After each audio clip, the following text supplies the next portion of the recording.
rumah perlindungan ni? Sejarah rumah perlindungan Nur Hati ni kita dah cakap dah dekat dalam 20 tahun lah ditubuhkan. Tapi kita tak ada macam expose sangat lah. Kira dalam 7 tahun ni kita macam expose, macam kita keluarkan, war-warkan melalui internet ke blog-blog gitu lah. Sebab kita memerlukan dana lah untuk diorang semualah. Sekarang akak ambil alih menjaga. Dia kira macam kita bergilir-gilir, kita ada juga sukarelawan yang bantulah untuk membantu Umi lah, macam dari segi mandi. Macam kita gilir-gilir jaga dia.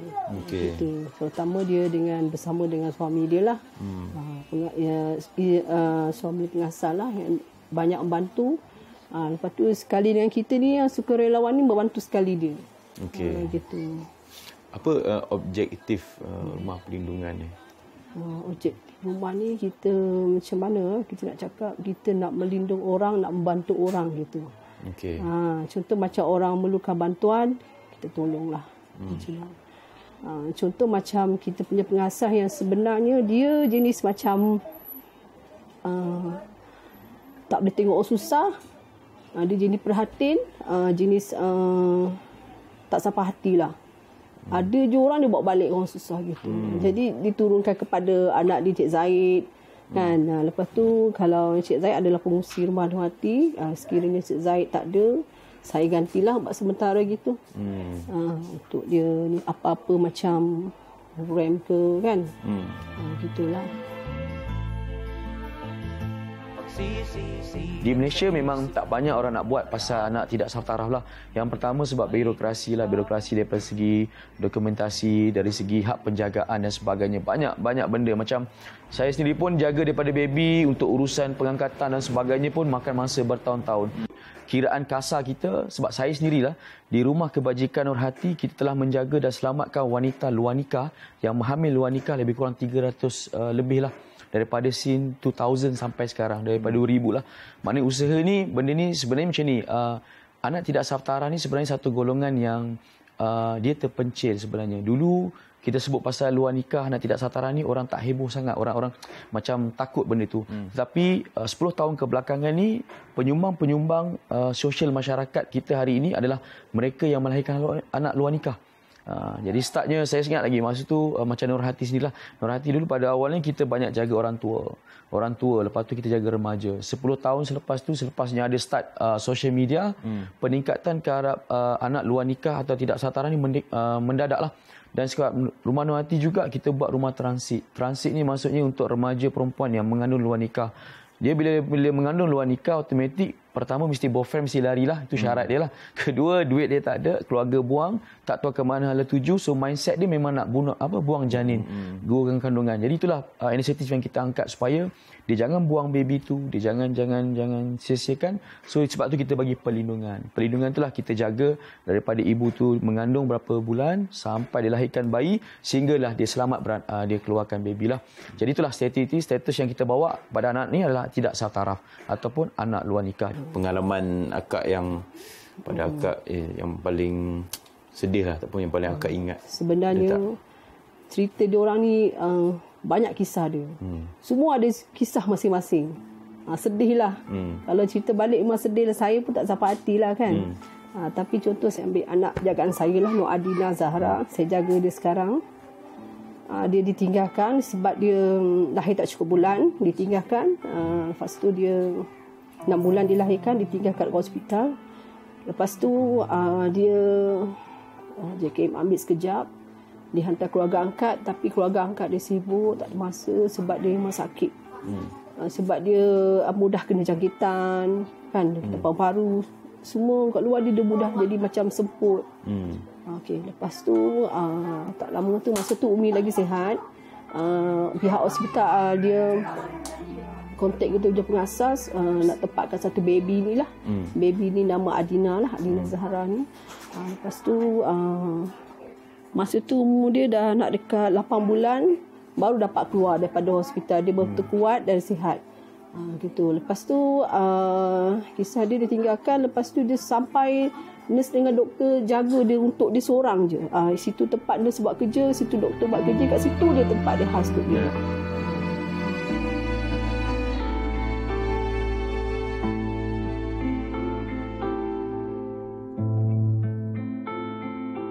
Lepas tu macam biasanya kita dapat tengok macam dekat bandar-bandar dekat KL ni, bandar-bandar utama dekat Malaysia ni, senanglah kita dapat kita boleh nampak kes ni berlaku, benda ni berluasa sebab kita biasanya tak dapat nak tangani benda ni. Satu sebab kurang didikan dalam agama daripada ibu bapa tu sendiri. Patutnya kita daripada kecil lagi parents kita kena didik dengan didikan agama supaya kita tahu apa yang mana baik, yang mana buruk. Apa batas kita sebagai orang Islam.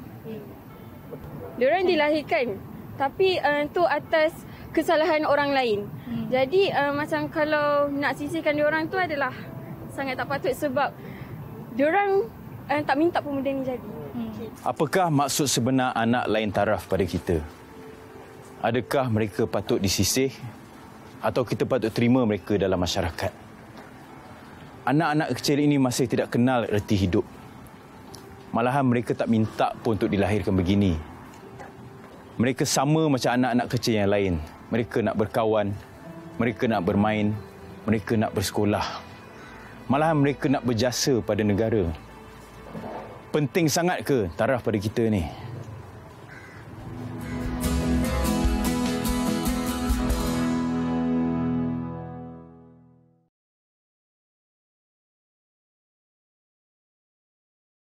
Saya pernah juga dulu masa kita jaga tidak sah taraf ni, banyak kencaman lah orang-orang bagi tahu pasal kita ni menggalakkan, menghalalkan, memberi peluang dan sebagainya. Tapi saya tak laki di Ummul Qura, pernah saya ada ustaz saya lah di Ummul Qura di Mekah lah, so saya tak laki ni. Saya pernah tanya dia, ustaz, macam mana kita ni orang yang macam saya ni nak menjaga orang anak luar nikah, perempuan yang mengandung luar nikah, kita nak selamatkan. Jadi kat situ dia ada huraian lah.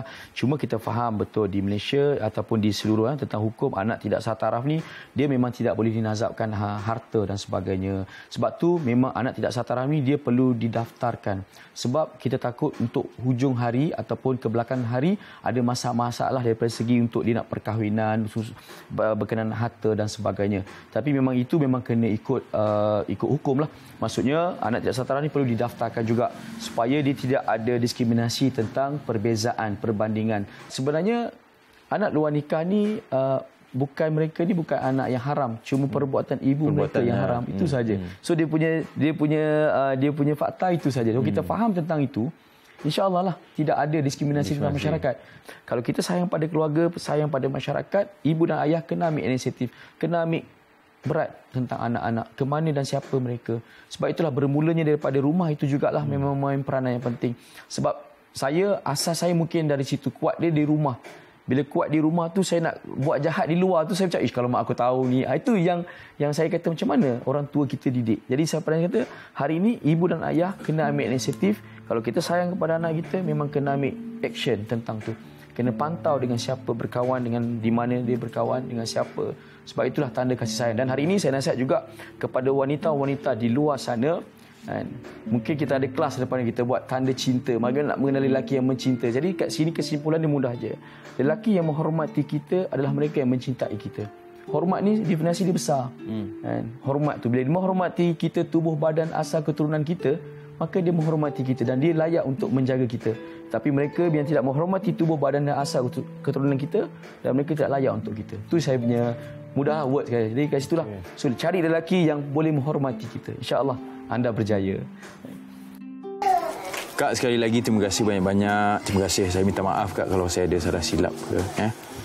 Terima kasihlah datang ke rumah Nur Hati dan meraihkan kami warga Nur Hati bersama-sama dengan kami lah. Terima kasih banyak. Sama-sama. Assalamualaikum. Salam. Sedih.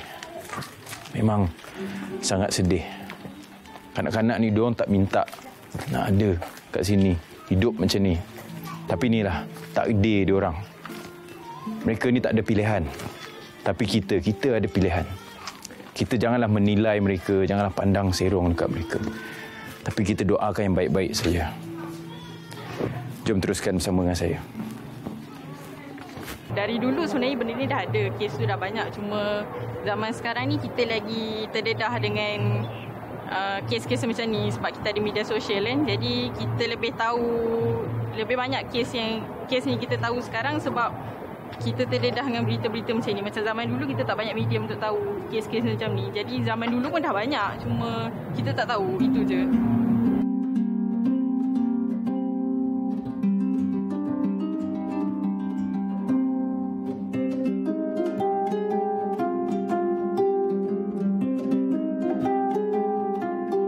Assalamualaikum. Waalaikumsalam warahmatullahi. Saya Dishan. Ya, insyaAllah. Terima kasih datang Muhammad Zina Syairah. Sama-sama. Cik, boleh tak kalau saya nak masuk ke dalam dan jumpa dengan anak-anak dalam? Boleh, insyaAllah. Terima kasih. Boleh. Terima kasih.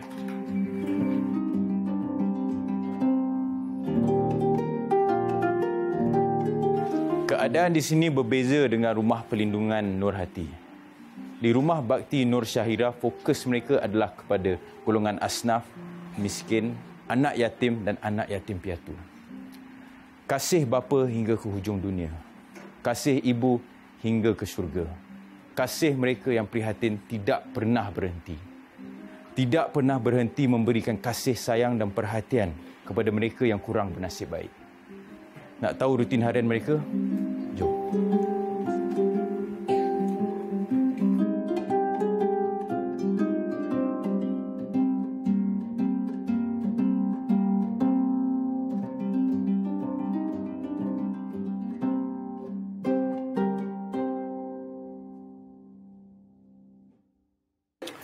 Cik, siapakah yang menjaga rutin harian mereka dekat sini?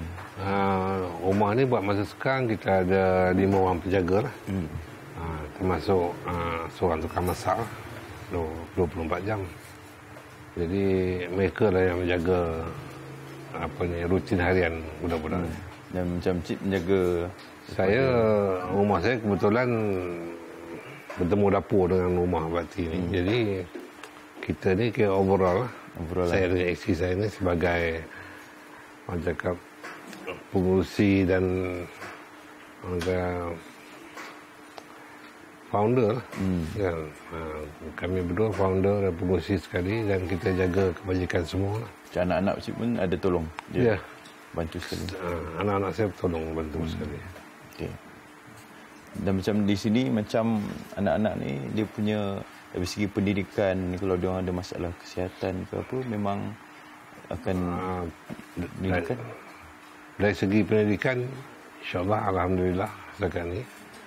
Di samping dia orang pagi sekolah biasa, yang sekolah rendah tu petang ke sekolah agama. Yang mana sekolah menengah tu, yang tak sekolah agama tu, kita ada prep lah, dari pukul 3 sampai pukul 5. Cuma malam tu, kita ada mengaji Quran lah di sini.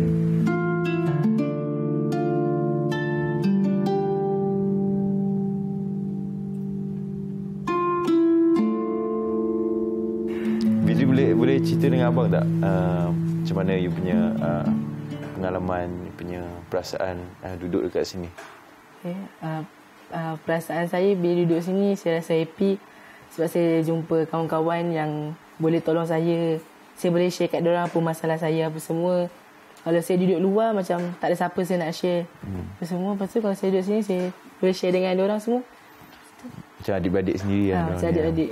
Jadi dah berapa lama dah duduk sini? Dekat 8 tahun. 8 tahun. Daripada sekarang, form berapa sekarang? Form 5. Fitri, macam mana you boleh masuk dekat dalam sini?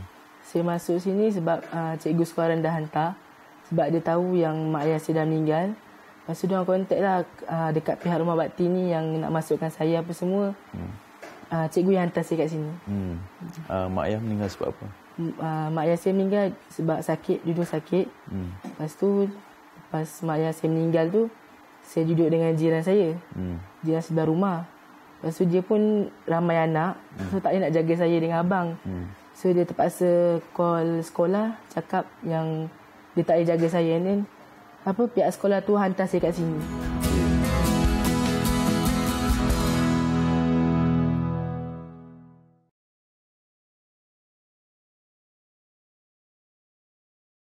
Abang sekarang ada dekat mana? Abang belajar. Belajar. Masih keep in touch lagi dengan abang? Close juga kan? Okey. Fitri masih ingat tak macam mak ayah macam mana? Ingat tak macam memory dengan diorang? Ingat. Ingat lagi? Kadang macam rindu tak dengan Rindu sangat-sangat. Ya. Dulu masa Fitri dengan mak ayah dulu rapat dengan siapa lagi? Dengan ayah ke mak? Saya rapat dengan ayah. Dengan ayah. Sebab ayah je boleh buat gurau, kalau mak terseram sikit. Ya. Jadi Fitri banyak ikut ayah punya ni lah. Macam tengok senyum-senyum happy ya. Kan? Fitri sekarang ni mesti kadang-kadang macam bila teringat mak dengan ayah tu kan. Fitri ada tak macam kadang macam dekat rumah seseorang ke apa, kadang macam fikir macam you naklah bercakap dengan ayah you kan? Ada tak? Ada. Sebab saya rindu sangat ayah saya. Tak tahu nak cakap macam mana. Rindu dia macam saya cakap macam bila tengok mak ayah diorang datang sini, rasa macam saya cakap biasanya ada ayah datang sini tengok kita, tengok anak-anak diorang kan. Dan saya tak pernah tengok ada abang je.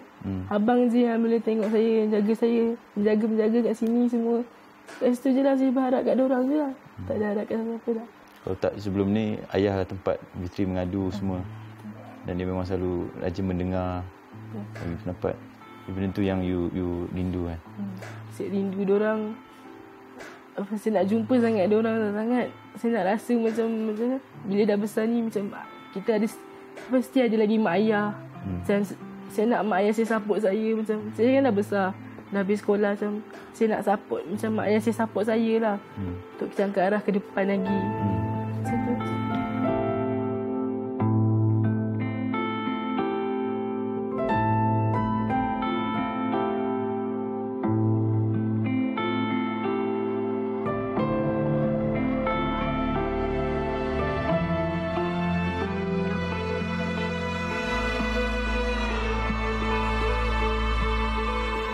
Can you share with me like your experiences with people who are less fortunate and also how you come about to find this place? Yeah, actually, I got to know this place through a taxi friend, and one of the reasons why I decided to reach out to the less privileged is because, at a particular point in time in our lives, we all been through situations like this, and it's a way for us to like give back to the society. Because sometimes when you sit down and think about your past, you get to realize that most of these kids, we also went through the stage, in the early stage of our life. And thanks to Allah that today things are a bit okay. So the best thing we can do is to give back to the society and also see the way we can to make life much better for them. And in doing that, we had to chat with few friends to see if there is any orphanage home we can always visit from time to time, because I haven't been to any other place. This is the only place I always come, and it's not because I don't know any other place. I can always ask around, but there is this, when you come here, you see the happiness in the kids.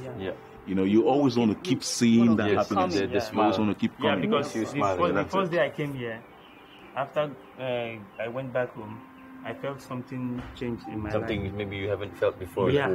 So that's why that gave me courage to come here. I have other places, but I said no. This is where my heart accepts. Okay. So that's good. And is it something that later on, in life, if you are more well off and good, is something you looking to do, like bigger, give more? Of course. That's good. To have more, will give more. That's good. There's nothing as superior as sharing what sharing. you have with those who do not have the ability to provide for themselves. Because sometimes you are in your comfort zone, you say that you are okay, but there's people outside there who are not. that don't even see even a little to even the cup of water. But if you are here to share with them, you are giving them hope. That this is not the end of their life. That they still have higher place to be tomorrow.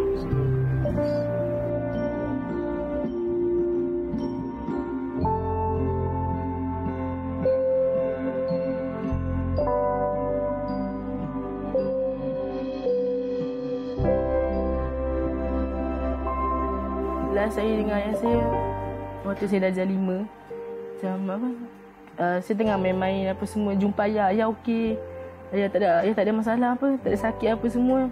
Lepas tu lepas ayah dah pergi kerja pukul 6 petang tu apa ada macam pihak pekerja diorang macam call kata ayah sesak nafas lah apa semua. Lepas tu bawa pergi hospital. Lepas tu okey ingatkan dah okey apa semua. Rupanya doktor kata tak boleh selamatkan. Habis tu je lah saya jumpa ayah saya apa semua. Lepas tu saya jumpa dengan diorang ni yang selalu support saya. So senang saya. Bila saya rasa down, saya nak buat sesuatu, saya rasa down, saya ada diorang. Saya ada kawan-kawan saya dekat sini, kat rumah bakti ni. Diorang selalu support saya, diorang bagi semangat kat saya. Kadang saya nangis sebab saya rindu ayah. Diorang je lah datang kat saya. Kata kat saya, tepuk belakang saya, kata, dah lah Fitri, tak apa, kita orang ada kat sini. Saya nak sampaikan yang saya rindu ayah saya. Saya rindu sangat. Saya nak jumpa dia, saya nak peluk dia. Itulah.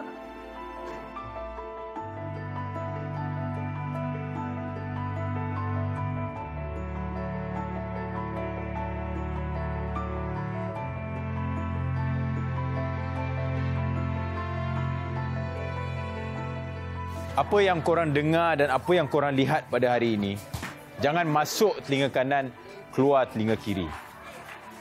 Dan jangan kerana nafsu orang lain yang sengsara. Itu saja ihsan kita pada minggu ini. Kalau korang dah bersedia untuk berpasangan, bersedialah untuk bertanggungjawab. Sini, bola. Gol! Masuk. Gol lah.